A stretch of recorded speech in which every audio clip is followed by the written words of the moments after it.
Avant que la politique ne devienne ce lieu détestable et cynique où seul compte le rapport de force, les intrigues, la violence, la prédation, le meurtre et l'assassinat, comme l'a enseigné Nicolas Machiavel dans son fameux traité Le Prince. La politique était jadis portée par de nobles idées issues de la spiritualité osirienne, du fils de Ré, Osare, plus connu sous son nom grec, Osiris.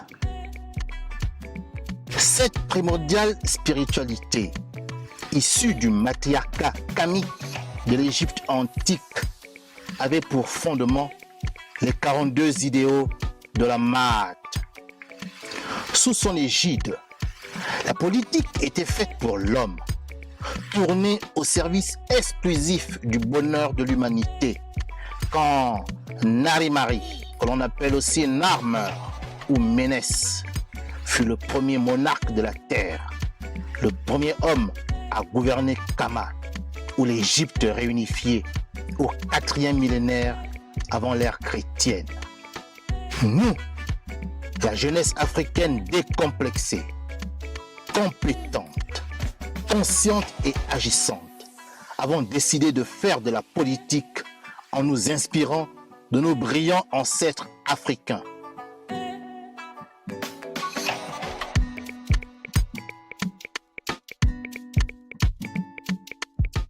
C'est pourquoi nous nous reconnaissons dans le visuel du logo du mouvement associatif, politique et international New Power, qui exprime clairement ces nobles idéaux.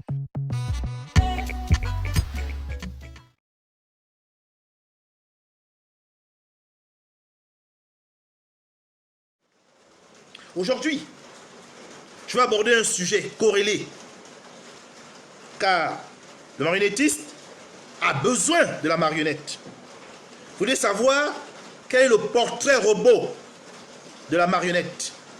Vous devez le savoir. Et quand vous connaîtrez ce portrait robot, eh bien, vous n'aurez pas à aller voter pour un candidat qui respecte stricto sensus ce portrait robot. La question aujourd'hui que je vais essayer de vous poser et à laquelle je vais apporter une réponse est la suivante. Est-ce que la jeunesse gabonaise doit aller élire en août 2023 un candidat qui soit france-africain et franc-maçon? Je reprends la question, car elle est très importante. Très importante. Dans cette question, il y a deux sujets tabous. Le sujet de la France-Afrique, dont ne parlent jamais les hommes politiques gabonais, et le sujet de la franc-maçonnerie, qui fait si peur au peuple. Aujourd'hui, nous allons démystifier tous ces éléments. Car un France-africain et un maçon restent un mortel. Aucun France-africain, aucun maçon n'est immortel. Donc nous pouvons aborder les questions entre mortels. Car ici, nul n'est immortel, à part Imana, ou Amen, ou Amon, ou Ra, ou Eyo, ou Zambé, ou Nyambé, ou Jéhovah, ou Odin.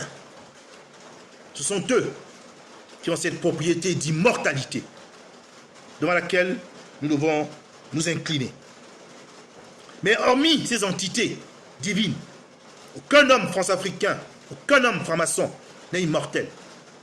Et nous pouvons donc critiquer un mortel lorsqu'il se comporte mal. Et aujourd'hui, je veux parler des France-africains et des francs-maçons.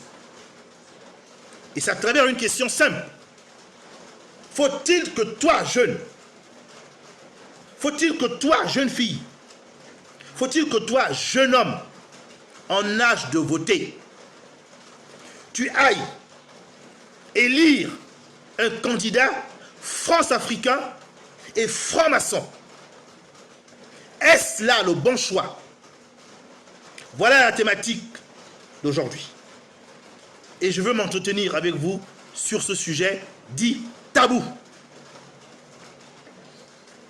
Alors, pour développer mon argumentaire de manière structurée et méthodique,